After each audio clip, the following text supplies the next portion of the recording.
Hello viewers, আসসালামু আলাইকুম। Smart web online academy পক্ষ থেকে সবাইকে স্বাগতম।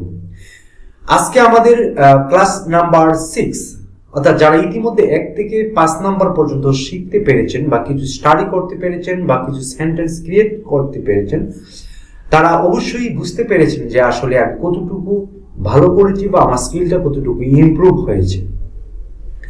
আজকে আমরা ক্লাস করব। গত ক্লাসে আমরা 5 নাম্বার ক্লাসে শিখেছিলাম বিইং, অর্থাৎ being a students who should not waste your time, অর্থাৎ তোমার একজন ভালো ছাত্র হইয়া তোমার সময় নষ্ট করা উচিত নয়। আজকে আমরা শিখব বিকজ অফ বিইং, হওয়ার কারণে আমরা শব্দটি শিখব। আমরা আজকে এই শব্দটি শিখি বিকজ অফ বিইং, অর্থাৎ হওয়ার কারণে। বিকজ অফ বিইং, আজকে গত ক্লাসে আমরা বিইং শিখেছি, আমরা আজকে বিইং এর আগে বসিয়ে দেব because of being. He got the job because of being skill in English, অর্থাৎ ইংরেজিতে দক্ষ হওয়ার কারণে সে চাকরিটি পেয়েছে। He got the job because of being skill in English, অর্থাৎ ইংরেজিতে দক্ষ হওয়ার কারণে সে চাকরিটি পেয়েছে। বিকজ অফ বিইং, আমরা গত ক্লাসে কিন্তু শিখতে পেরেছি বিইং শব্দটি হইয়া। আজকে শিখব বিকজ অফ বিইং, অর্থাৎ হওয়ার কারণে। হি got the job because of being skill in English, অর্থাৎ সে ইংরেজিতে দক্ষ হওয়ার কারণে চাকরিটা পেল। আশা করি বুঝতে পেরেছি। আমি আরেকটি সেন্টেন্স ক্রিয়েট করে আপনাদেরকে দেখাচ্ছি।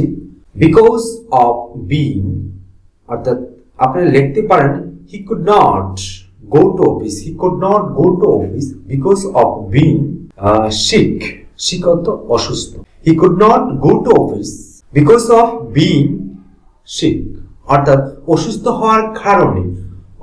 হওয়ার কারণে সে অফিসে যেতে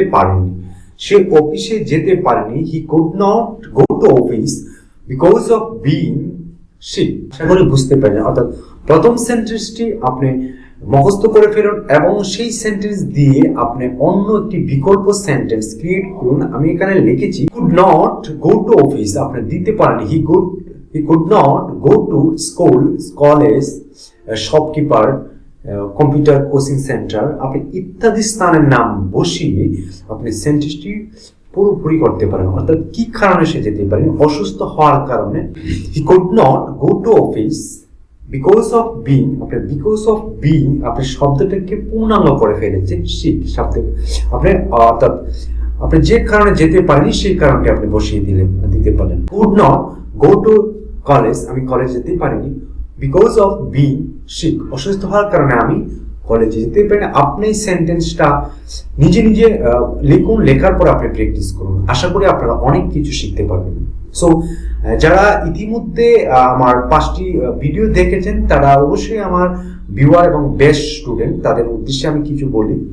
তারা আমার নিয়মিত স্টুডেন্ট, তাদেরকে আমি ফলো করছি এবং তাদের কমেন্টসগুলো রিপ্লাই করছি। আর আপনি যদি আমার ভিডিওটা নতুন হয়ে থাকেন, আপনিও আমাকে একটি কমেন্টস বক্সে গিয়ে আপনি জানাতে পারেন আপনি কোন বিষয়ে ভিডিও দিলে বা আপনি স্কিলটাকে ইমপ্রুভ করা যায় সেই বিষয়টি আপনি আমার সাথে শেয়ার করতে পারেন। আমরা গ্রুপ প্র্যাকটিস করব। আমরা 100 ক্লাসের পরেই আমরা সরাসরি বা লাইভে আমরা ভিডিওটা ফোকাস করব। সো যদি ভিউয়ার নতুন হয়ে থাকেন আপনি অবশ্যই আমাকে সাবস্ক্রাইব করবেন। আর ভিডিও যদি আপনার উপকারে আসে তো অবশ্যই আমাকে কমেন্টস বক্সে জানাবেন এবং শেয়ার করে আপনার বন্ধুকেও স্কিলটাকে ইমপ্রুভ করার সুযোগ করে দেন। আর আমি ইয়াং জেনারেশনকে নিয়ে স্কিলটাকে কিভাবে ইমপ্রুভ করা যায় সেই বিষয় নিয়ে আমার এই চ্যানেলটা, আমি বিভিন্ন বিষয়ে ভিডিও দিয়ে থাকি। আমি আপনি কিভাবে অনলাইনের উপর স্কিলটাকে ডেভেলপ করবেন, আপনি কিভাবে চাকরিতে আপনার স্কিলটাকে কিভাবে ইমপ্রুভ করবেন, সকল বিষয়েই আমি ভিডিও দিয়ে থাকি অনলাইন মাধ্যমে। সো আপনারা আমার চ্যানেলটা ঘুরে আসতে পারেন, ভিডিওগুলো দেখে আসতে পারেন। আশা করি কিছুটা আপনি ইমপ্রুভ হবেন। সো যে যেখানে আছেন ভালো থাকবেন। আজকে এই পর্যন্তই। আল্লাহ হাফেজ।